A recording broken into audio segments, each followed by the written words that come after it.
वासना मात्रमेवैतत् सुखम दुखम च देहिनां तथा ह्युद्वे जयन्ते ते भोगा रोगा युवापदी।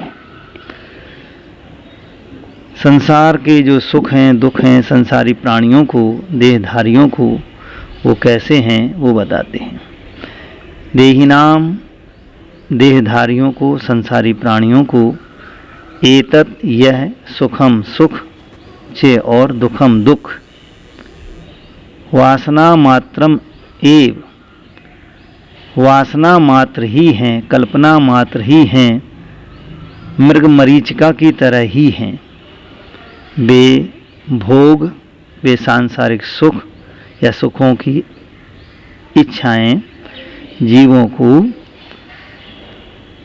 आपत्ति विपत्ति काल में रोगायव, रोग की तरह, अर्थात जैसे भगंदर, कुष्ठ, जलोदर आदि रोग होते हैं वो पीड़ित करते हैं जीव को, उसी प्रकार ये जो दुख हैं, ये जो संसार के सुख हैं, संसार की वांछा या जो चाह जो है वो उसी प्रकार विपत्ति काल में रोग की तरह है। उद्वेजयंती, तथा ही मतलब उसी प्रकार, उद्वेजयंती एते, एते भोगा, यह भोग, आपत्ति विपत्ति काल में रोगायव, भीम भगंदर आदि जो रोग हैं भयानक, उनकी तरह ये उद्वेजयंती, पीड़ित करते हैं, दुखी करते हैं जीवों को। अब संसार में जो संसारी प्राणियों को ज्ञान होता है वो मोह से ढका हुआ होता है, इसलिए वो स्वरूप को प्राप्त नहीं करता है। दृष्टांत देकर बताते हैं, मोहेन संवृतम ज्ञानम स्वभावम लभते नहीं, मत्तः पुमान पदार्थानाम यथा मदन को द्रवई। यथा जैसे मदन को द्रवई, नशीले कोदों के, कोदों एक चावल है, सेवन करने के द्वारा मत्तः पुमान, नशा में पागल हो गया है ऐसा कोई जीव, नशावान वाला जीव, नशा वाला जीव, नशावान। पदार्थानाम, पदार्थों के, स्वभावम, स्वरूप को, न लभते, प्राप्त नहीं होता है। कैसे? जैसे मोहेन संवृतम ज्ञानम, मोह से संवृतम ढका हुआ, ज्ञानम मतलब आत्मज्ञान, मतलब जो आत्मा का ज्ञान गुण है वह ज्ञान अपने स्वरूप को प्राप्त नहीं होता। स्वभावम न लभते, अर्थात वो वस्तु स्वरूप को जो जैसा है वैसा नहीं समझता है, न अपने शुद्ध स्वरूप को समझता है, न अपने आत्म तत्व को समझता है, न 7 तत्वों को समझता है, न 9 तत्वों को समझता है, या 9 पदार्थ भी उसको बोलते हैं, और न अपापर को समझता है। इसलिए मोह का ही त्याग करना चाहिए पूरी ताकत के अनुसार। अब कहाँ कहाँ ये भूल करता है तो दिखलाते हैं भगवान। वपुर गृहम धनम दाराः पुत्रा मित्राणि शत्रवः सर्वथान्य स्वभावानि मूढ़ा स्वानि प्रपद्यते। ये मूढ़ा अज्ञानी व्यक्ति, वपुः शरीर, गृहम घर, धनम धन, दारा स्त्रियां, पुत्रा पुत्र, मित्राणि मित्र, चे और शत्रवः शत्रुओं को, स्वानि प्रपद्यते अपना मानता है, जबकि सर्वथा हमेशा ये कैसे है, अन्य स्वभावानी, भिन्न स्वभाव वाले हैं। अर्थात इनका जो चतुष्टय है वो भिन्न चतुष्टय है, ये पर चतुष्टय में जाएंगे। जैसे देह शरीर आदि हमारे हैं, लेकिन वो अजीब हैं और हम जीव हैं। हम असंख्यात प्रदेशी हैं, इनके संख्यात असंख्यात अनंत प्रदेश होते हैं। हम अपनी काल की अपेक्षा एक वर्तमान पर्याय स्वरूप हैं, और भाव की अपेक्षा हम ज्ञान दर्शन सुखमय हैं, और ये रूप रसगंध वर्ण सहित हैं, और पुद्गलादिक जो पर्याय हैं उनकी हरा पीला काला आदि हैं, ठंडा गरम रूखा चिकना आदि रूप हैं। तो ये हमसे बिल्कुल भिन्न रूप वाले हैं, ये सातों के सातों, और हम इनसे बिल्कुल भिन्न स्वरूप वाले हैं। ऐसा ये मूढ़ व्यक्ति नहीं समझ पाता है और इन पर पदार्थों को ही अपने मानता है। अब संसार में जो जीव रहते हैं वो किसकी तरह हैं वो बताते। दिग्देशेभ्या खगाएत संवसंति नगे नगे स्व कार्य वसाद्यांति देशे दिक्षु प्रगे प्रगे। खगा पक्षी, नगे नगे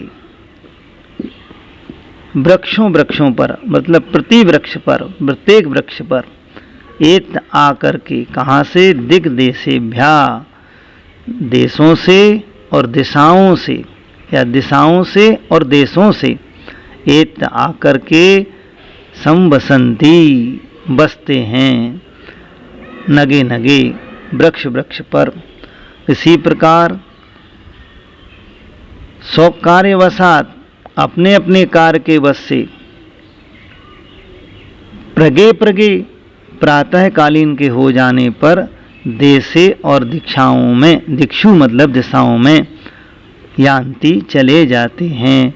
जिस प्रकार ये पक्षी रात्रि के समय सायंकालीन में आकर एक वृक्षों पर, अपने अपने वृक्षों पर रहते हैं और सुबह होते होते अपने कार्यवश से भोजन पानी आदि के लिए चले जाते हैं, उसी प्रकार आप हम एक परिवार में, एक देश में, नगर में, गांव में, शहर में आते हैं और अपने अपने कार्य करते हैं, उद्यम करते हैं, और कुछ कर्म ऐसे होते हैं जिनके कारण हमको परभव में जाना पड़ता है, तो उन कर्म के अनुसार आप हम उन गतियों में, उन आयुओं को बंद करके चले जाते हैं।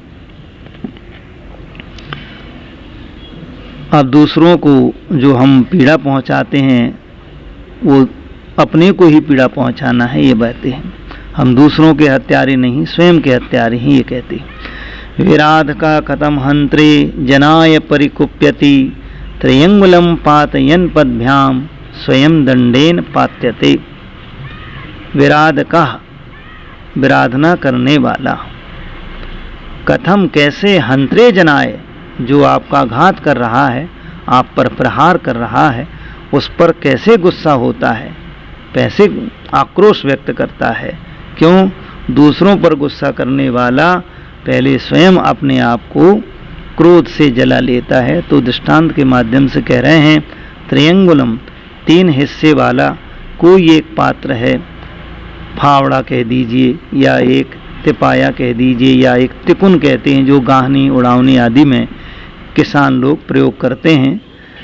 तो उस उपकरण को कोई चंचल व्यक्ति पदभ्याम, दोनों पैरों के माध्यम से स्वयं अगर गिराता है, स्वयं पातियन गिराता हुआ, तो वो स्वयं ही उस डंडे के माध्यम से गिरा दिया जाता है।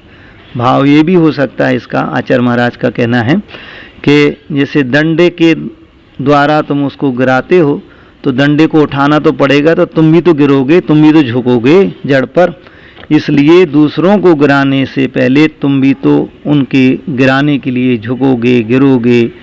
इसलिए दूसरों को दुखी करने से पहले आप ही दुखी हो जाएंगे। दूसरों पर आग फेंकने पर आपका हाथ ही जलेगा और वो आग आसमान में फेंकने पर तुम्हारे ऊपर ही गिरेगी। ऐसी प्रकार आपको, हमको दूसरों पर गुस्सा न करके अपने गुस्सा को शांत कर लेने चाहिए, तो आप भी सुखी रहेंगे और दूसरा भी सुखी रहेगा। जैसे जियो और जीने दो।